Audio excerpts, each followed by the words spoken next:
Bonsoir et bienvenue à cette édition, le sommaire. Des conseillers communaux FCBE de Sinandé adhèrent au bloc républicain. La cérémonie officielle d'adhésion au BR a lieu ce samedi 29 janvier. La Haute Autorité de l'Audiovisuel et de la Communication du Bénin a autorisé des médias en ligne à émettre officiellement ceux à travers une note datée du 28 janvier 2022. Quelques promoteurs de Web TV se sont prononcés sur cette décision.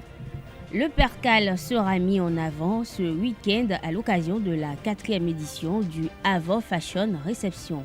16 créateurs béninois de mode y participent.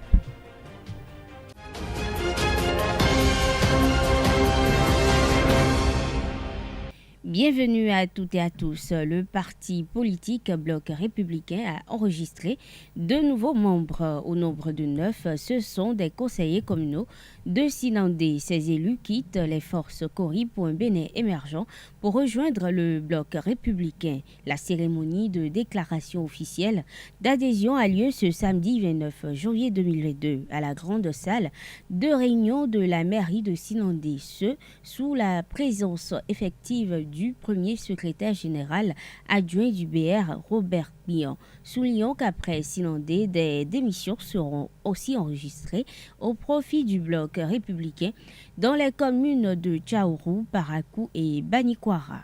La Haute Autorité de l'Audiovisuel et de la Communication, RAC, a procédé à la publication de la liste des médias en ligne autorisés à émettre. Cette autorisation leur permettra d'exercer librement leurs activités. Suivant à ce propos quelques promoteurs de Web TV qui s'en réjouissent et relèvent les difficultés causées par la non-autorisation de la RAC. Ils sont au micro de Quentin Amoussou et Francis Fahami. C'est très important pour nous parce que ce sont des investissements et ce sont des ressources humaines qui se sont engagées, qui ont cru en nos projets et que finalement, depuis 2018, la HAC a décidé de présélectionner un certain nombre et ensuite de passer aux autres étapes de la sélection.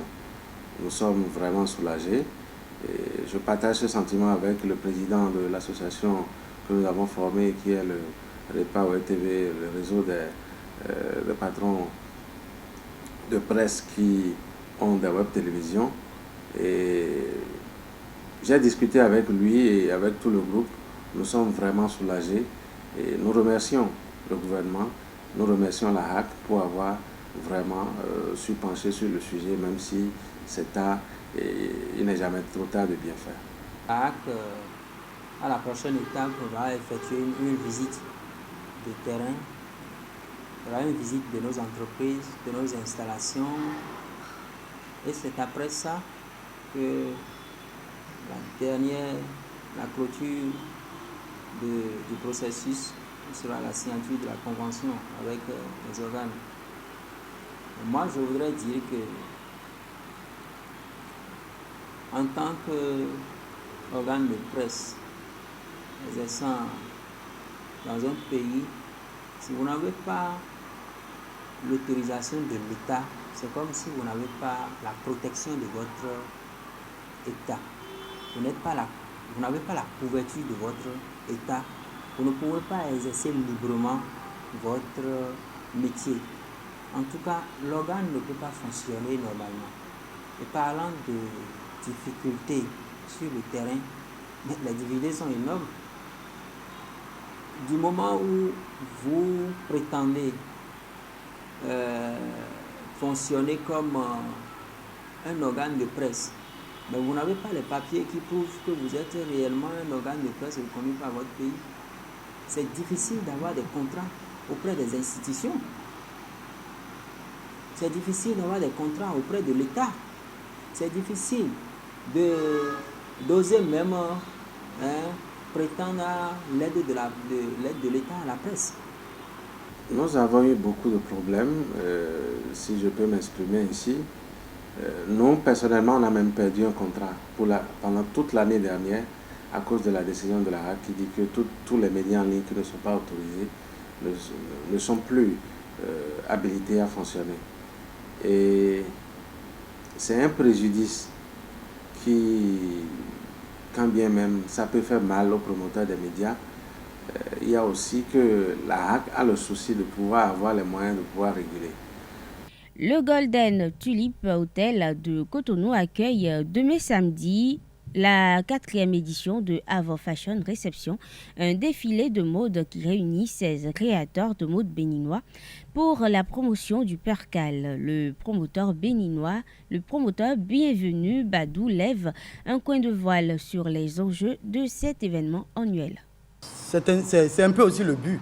Parce que quand on le fait, c'est pour aussi le révéler dans le monde. Aujourd'hui, on a beaucoup mis l'accent sur le Canva, de telle sorte que le Canva aujourd'hui maintenant est apprécié. Je crois que si elle est là, elle va vous le confirmer. La dame qui a pris une trentaine d'années pour travailler, Madame Eugénie Akoyon, son Canva est très prisé au Nigeria. Je vois que ce n'est pas conteneur qu'elle l'envoie au Nigeria.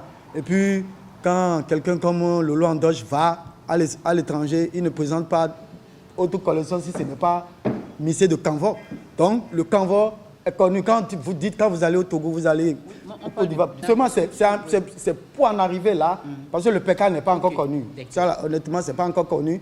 C'est vrai que l'année passée, on a fait un défilé, des Burkinabés étaient là. Et quand ils ont touché le PK, ils ont dit, mais notre PK est totalement différent de leur, parce que pour eux, c'est un peu plus lourd, c'est un peu plus amidonné. Donc, ils avaient même dit qu'ils vont faire une collaboration avec nous pour qu'ils puissent venir prendre un grand nombre. Et c'est là qu'on leur faisait comprendre qu'un grand nombre, ça c'est un peu compliqué parce que l'usine qu'il fait actuellement ne pourra pas, on ne pourra pas leur trouver un grand nombre, mais que dès que ça va prendre, ça serait plus simple. Donc le percal aussi est en voie, comme le Canva l'est. Donc c'est un peu ça. L'idée, c'est de permettre à tous ces tissus-là d'être prisés à l'étranger. Or, pour que ça soit prisé, il faudrait montrer aux gens. Parce que si on n'a pas montré le percal au Burkinabé, ils n'auraient pas su que nous aussi on avait un tissu écru et qui était très léger par rapport à ce qu'eux, ils en fabriquent chez eux. Donc c'est un peu ça.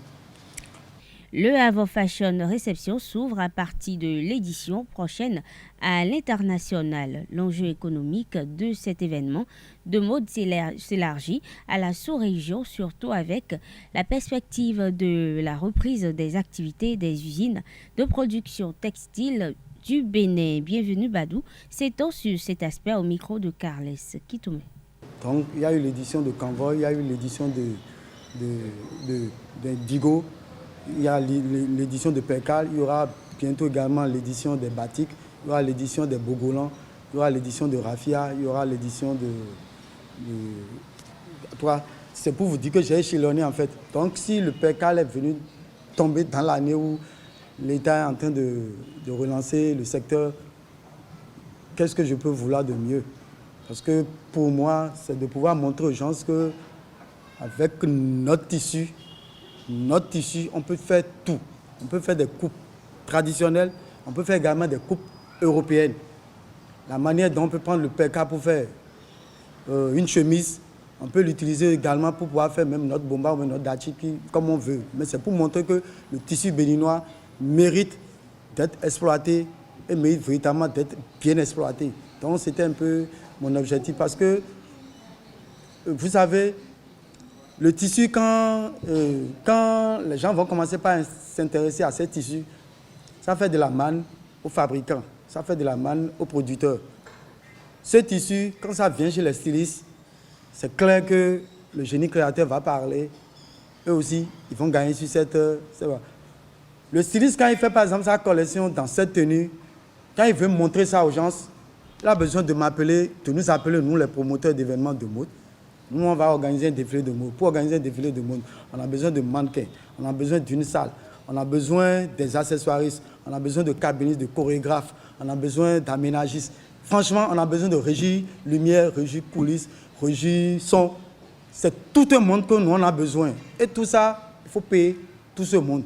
Vous voyez, donc ça fait une mini-économie que nous créons des gens. Donc c'est pour permettre à tout le monde de gagner sur toute l'année. Et si tout le monde gagne dans ce secteur, c'est forcément le Bénin qui gagne parce que l'État, de par ses droits indirects ou directs, pourra aussi engranger des taxes, ce qui est clair. Donc voilà un peu la raison pour laquelle nous on s'est dit c'est faisable On va le faire parce que la qualité y est. Ceux qui peuvent faire le travail sont là. Le coup d'État survenu au Burkina Faso fait planer un vent d'inquiétude sur la sous-région ouest africaine. Plusieurs personnes confondent cette situation à la crise malienne ou à la crise guinéenne. Mais le spécialiste de la géopolitique Draman apporte des précisions pour éviter cet amalgame. Il a été joint au téléphone par Carles Kitome, un extrait de Colombe Ousso. Le Burkina ne traverse pas une crise politique, parce que le président Roch Christian Kaboré a été légalement élu et il s'agit là d'une crise purement sécuritaire qui a poussé l'armée à prendre ses responsabilités enfin, accompagnée ou bien soutenue par le peuple. C'est de cela qu'il s'agit parce que, comme je le dis tout à l'heure, le peuple, de même qu'une frange de l'armée, a vu l'incapacité du gouvernement à pouvoir avoir une réponse stratégique, une réponse positive aux défis sécuritaires du pays. Alors c'est deux choses différentes. Concernant les tensions politico-sécuritaires, il n'en est pas question par rapport au Burkina Faso. La démarcation que je fais est celle-ci. En Guinée, il s'agit d'une tension, d'une crise purement politique. C'est la révision contestée de la Constitution qui a poussé l'armée à prendre ses responsabilités. Dans le cas du Mali, ce sont les deux, la crise politico-sécuritaire. Le président Ibeka, c'est vrai, a été réélu, mais où les opposants n'étaient pas quand même totalement pour. Donc la manière dont les élections se sont déroulées. Et là, également, son incapacité également à gérer les questions sécuritaires. Pour le cas du Burkina, il n'y a pas de crise politique au Burkina Faso, mais plutôt de crise sécuritaire. Donc le cas du Burkina Faso est carrément différent. Il s'agit d'une crise purement sécuritaire à 100%. Deux passagers béninois en partance pour la Turquie ont été interpellés à Abidjan le mercredi 26 janvier dernier. Il s'agit d'une quantité importante d'argent en devises et 84 kilogrammes d'or qui ont été découverts dans leur bagage en Côte d'Ivoire. Selon les informations, les deux concernés respectivement sont âgés de 35 ans et 52 ans. Ils avaient aussi sur eux 250 000 livres sterling en espèces emballées plusieurs fois, dissimulées dans leur bagage à main. Mais les agents de douane en poste à l'aéroport de Cotonou n'ont pu les intercepter. C'est en terre ivoirienne que le métal précieux en la forte somme d'argent a été découverte.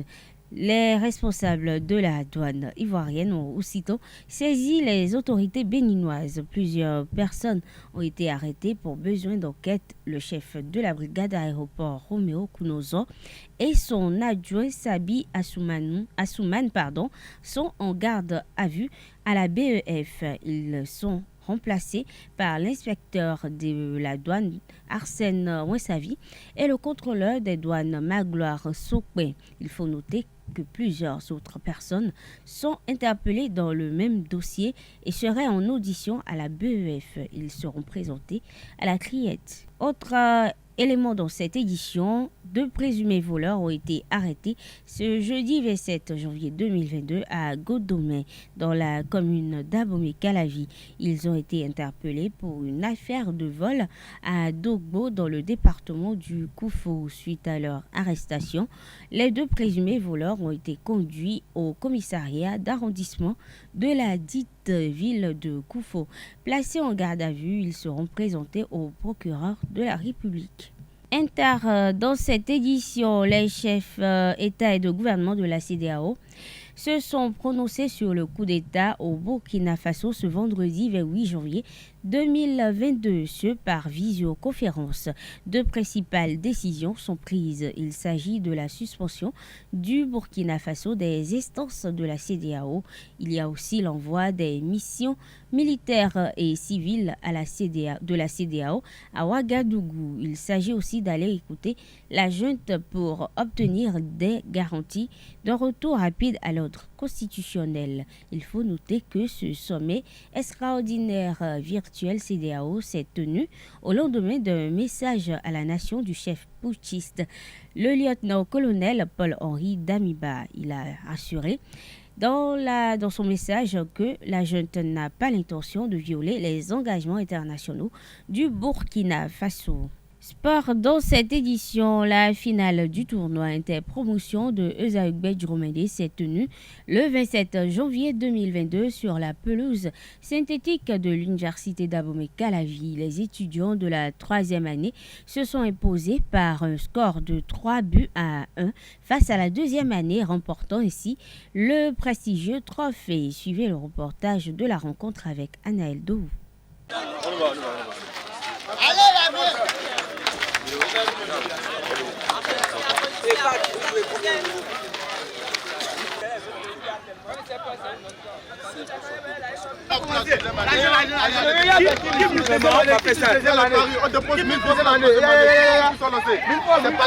La 3e année triomphe dans le derby final du tournoi interpromotion de Esaugbe Dromedé face à la 2e année. À l'arrivée, les deux équipes se sont séparées sur le score de 3-1. Les deux années ont démarré la rencontre avec une forte détermination. Avec plus de précision, la 3e année trouve premièrement les filets à la 18e minute. Servi par son défenseur Miché à Balnorou, Sibel Viinou lobe le dernier rempart adverse.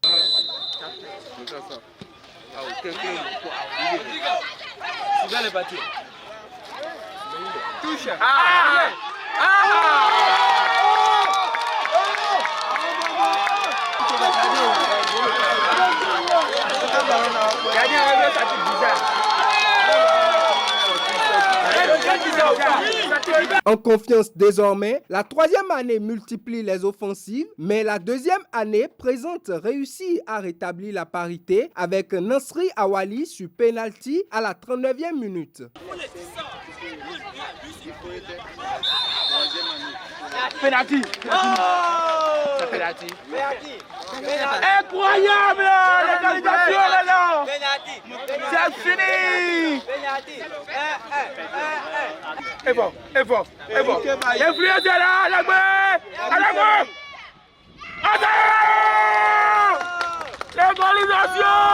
Légalisation. Incroyable.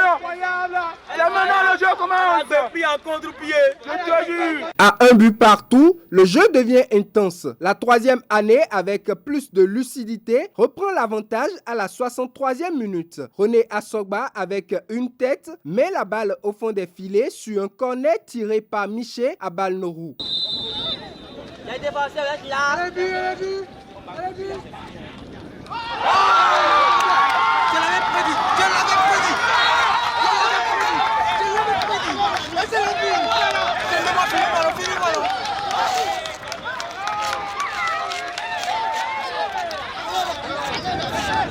René Assogba va donner définitivement le trophée à son équipe à la 76e minute avec le 3e but.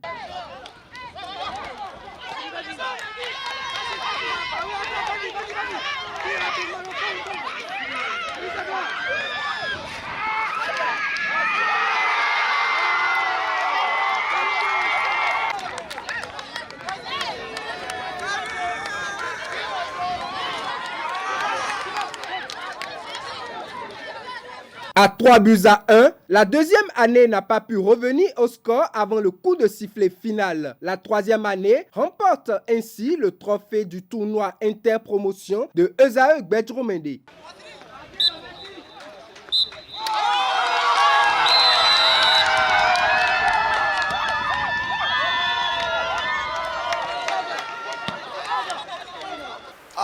C'est vraiment un grand soulagement. On a tellement attendu ce jour. On a vraiment espéré remporter ce trophée cette année. On était tellement motivés. On ne dormait pas. Vraiment, on rend grâce. Et je félicite aussi mes coéquipiers qui ont donné leur meilleur sur le terrain.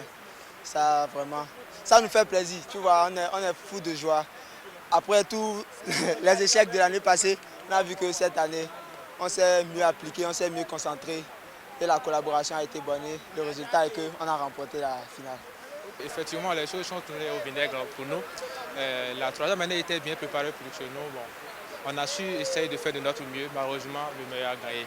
Bon, de notre côté, on a eu les différences techniques au niveau de la défense, au niveau du milieu. Donc, on a eu des occasions qu'on n'a pas pu concrétiser. Donc tout ça a joué à notre défaite. Je félicite quand même l'équipe adverse qui a su profiter de l'occasion pour prendre le dessus sur nous.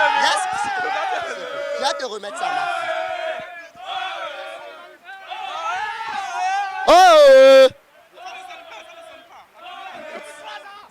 Le duel du bas de classement de la zone C entre le nouveau promu Sitatunga FC et les policiers a tourné à l'avantage du club de Calavi. Sitatunga FC a dominé les policiers 2-1 lors de la 17e journée de la Ligue Pro. Je vous invite à suivre le récit de Colomboussou pour plus de détails. Sitatunga FC enchaîne sa deuxième victoire consécutive. Le club de Calavi s'est imposé face à l'AS Police sur le score de 2-1. Les deux réalisations sont l'œuvre de Donald à la 36e minute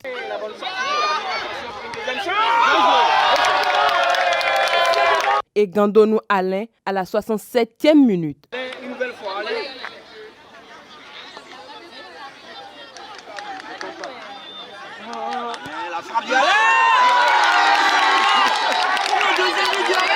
Les policiers vont réduire le score suite à un cafouillage à la 85e minute de jeu. Les hommes de Jonas Bidé totalisent désormais 15 points au compteur et lâchent définitivement la lanterne rouge de la zone C. Mesdames et messieurs, c'est tout pour cette page sportive et nous sommes à la fin de cette édition. Merci de votre attention. Bonne soirée à toutes et à tous et bon week-end.